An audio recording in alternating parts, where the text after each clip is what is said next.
Hello, my name is Michael Parker, and welcome to episode 18 of Antidote. This week, we're going to speak to one of America's most loved and best-selling investigative journalists. His name is Jim Marrs. This is his brand new book, Population Control: How Corporate Owners Are Killing Us. Jim, welcome to Antidote. Thank you, Michael. It's a pleasure to be with you. I always look forward to talking to you. I've read many of your books, and you've got to be one of the hardest working journalists in the kind of investigative conspiracy realm. I mean, it seems like you get out a book like once a year or once every couple of years, it seems like. Well, yeah. My wife says I'm an information magnet. I have people all over the world sending me stuff, so it's really lightened up the research end of the thing. But now I have to pick and choose through this morass of information that piles into my computer every day.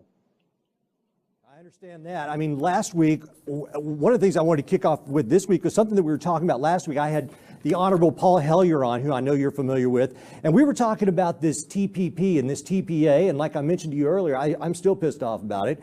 And in your book, you talk about many, many different subjects. You talk about guns, you talk about vaccines, you talk about the GMOs.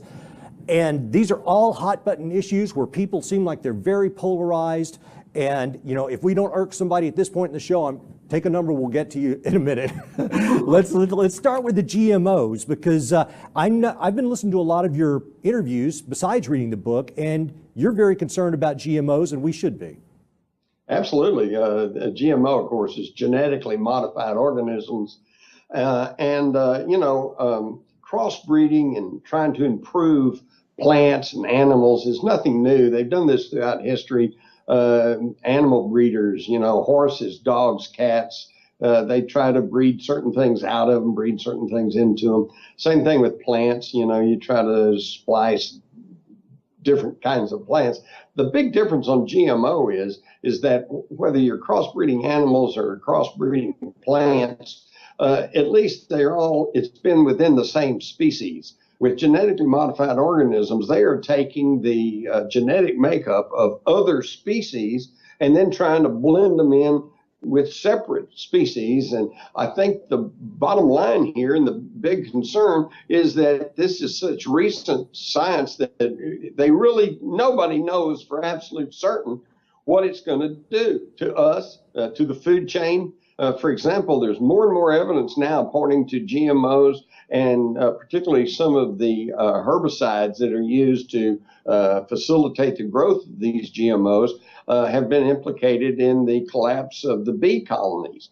And this is very worrisome because anyone who knows anything about bees knows that they are very instrumental in cross-pollinating various plants, various crops, and everything else. And if the bees go away, then you've just lost an important chain in the food chain, and it could end up, resulting in loss of food crops. So we're not talking about just some philosophical debate. We're talking about serious things. In fact, my entire book, Population Control: How Corporate Owners Are Killing Us.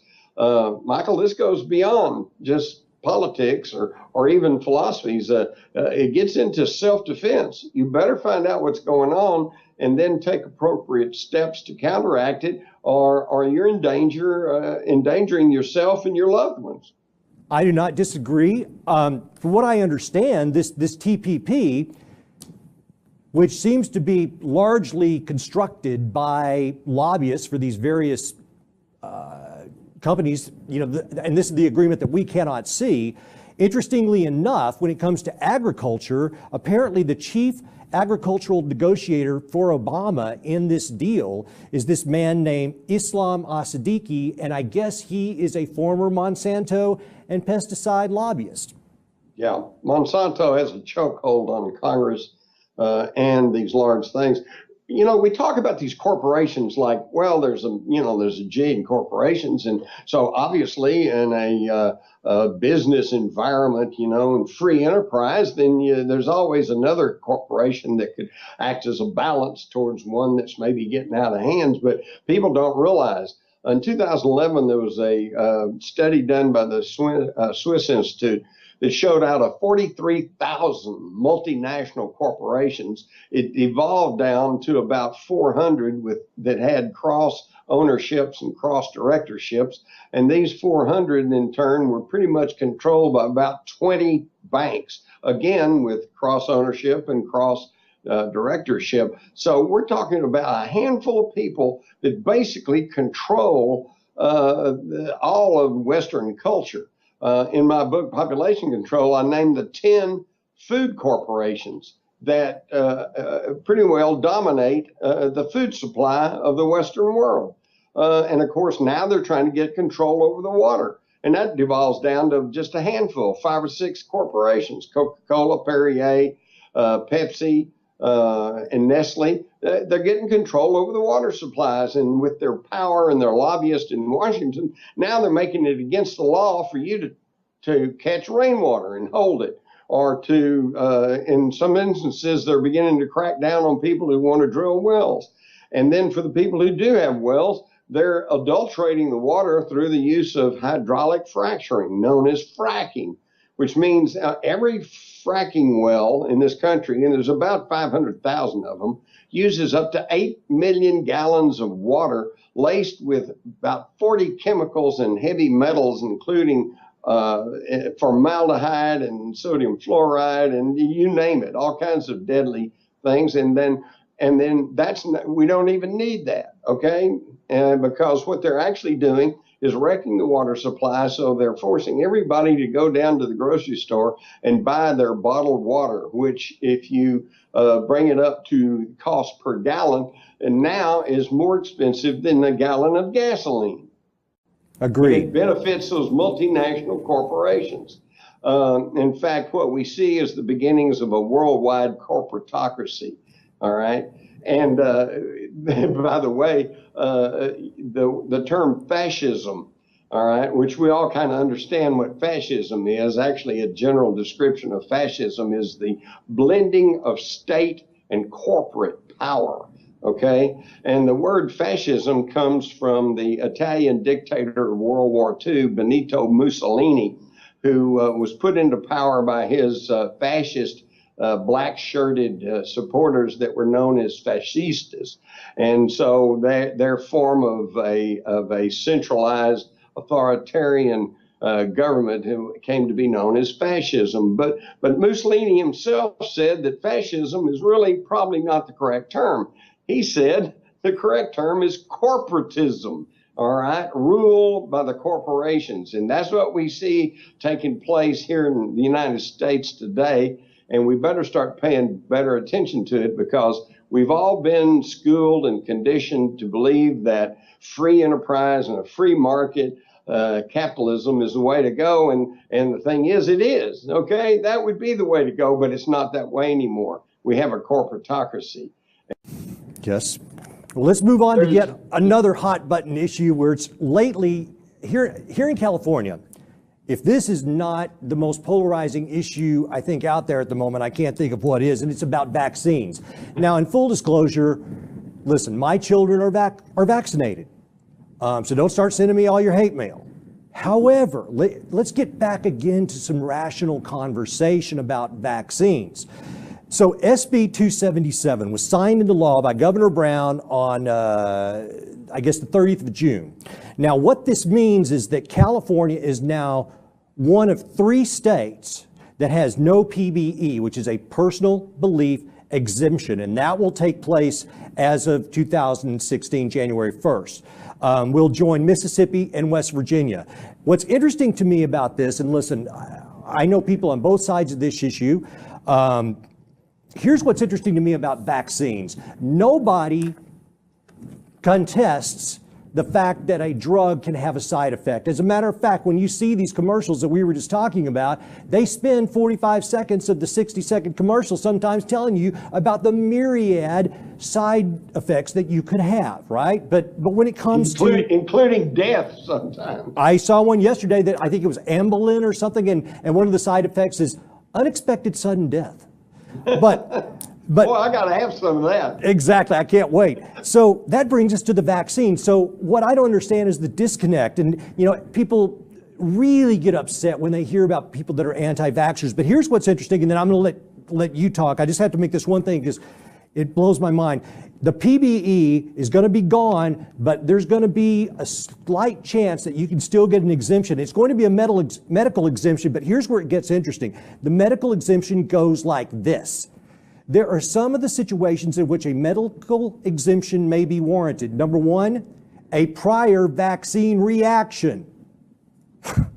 Another one is an allergy. They tell you that vaccines are not 100% safe. That's the very first thing they tell you. Another one is allergy to one or more of the components in the vaccine. Another one is a temporary exemption because the child needs more vaccines than can be safely given in one visit.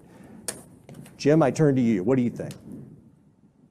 Well, what most people don't understand is that in 1986, Congress, in their infinite wisdom, passed the Vaccine Compensation Fund, okay, Yes. which to date has paid out almost $3 billion to families whose children were damaged by vaccines. And of course, we could get into the whole 9 yards. I'm with you, Michael. I understand that some vaccines are effective and are probably necessary, but to me, it's real simple. This is not about medicine. It's not even about vaccines. It's about freedom. What a concept. You should be free to say, no, I don't want the vaccine. You shouldn't have to jump through hoops to prove that it could cause a problem to you because, $3 billion worth of paid out compensation shows that some children are susceptible to harm from the vaccines. And if you'll read my book, Population Control, you'll find that in a lot of cases, it's not even the vaccine itself. It's what they call the adjutants or the additives that go in there, which include thimerosal, which has been linked to autism, and sodium fluoride and aluminum, formaldehyde, all kinds of stuff is in there. And the clincher is that the people who want to push this mandatory vaccines seem to forget that this vaccine compensation fund has paid out $3 billion, and just recently in the UK, they've paid out $90 million to 800 families whose children were damaged by the swine flu vaccine. And what it all boils down to, the thing that the pro-vaccine people are pushing is what they call herd immunity. Yes. Which somehow is the idea that if I send my kid to school and he's not vaccinated, that he's going to somehow give a disease to your kid who is vaccinated. But to me, that argument is so specious because what they're doing is admitting that vaccinations don't work. Right. If your kid is vaccinated and some kid in school's not, how can he give your kid a disease if the vaccination is safe and effective? Another interesting point is just how valid is the vaccination over a period of time, because when you're a kid, you're getting several doses of whatever this is and you're getting booster shots. But listen, I'm an adult, you're an adult. I probably have not had vaccines besides tetanus in a long, long time. And so I would guess that my herd immunity, I would guess that some vaccinations that I've had no longer are even effective. Well, they've done studies and they show that almost every vaccine is only effective up to about 10 years. So yes, like you and like myself, who my vaccinations were, 30, 40 years ago, which means that the herd immunity doesn't work anyway, because anyone who has not had a current vaccine in the last 20 years, has no immunity. So and then plus think back through all of history. They didn't have vaccines, and yes, they had sicknesses, and yes, they had pandemics, but then so do we now. So it's obviously the human body and the human health system, if kept to optimum operating levels, should be able to throw off all these diseases. People act like there's just these specific germs around and it's some kind of recent phenomenon. Germs are everywhere, okay? We all get them. It's the difference is whether your immunization system can fight them off or not. And that depends largely on you. Are you eating right? Are you getting enough sleep? Are you getting enough exercise? If you take care of yourself, you shouldn't have to worry about vaccines.